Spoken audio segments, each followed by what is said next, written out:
Want to secure your Discord account and unlock all features? In this video, I'll show you how to verify your email address on Discord using your phone or browser in just a few simple steps. Open the Discord app.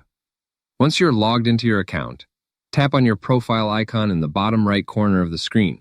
This will open your user settings page. Now tap the settings gear icon near the top of the screen.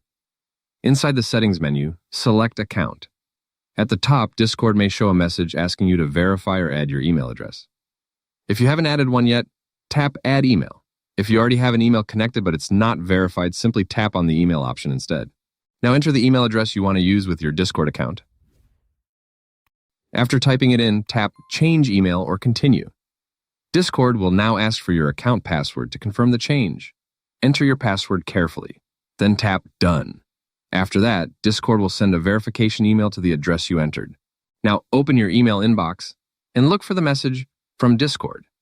If you don't see it right away, make sure to also check your spam or junk folder. Open the email and tap the Verify Email button or link inside the message. Your browser will open automatically and redirect you back to Discord. Then tap Continue to Discord to finish the verification process. And that's it. Your email address is now successfully verified on Discord. Verifying your email helps protect your account, recover your password more easily, and gives you access to important Discord features and security options.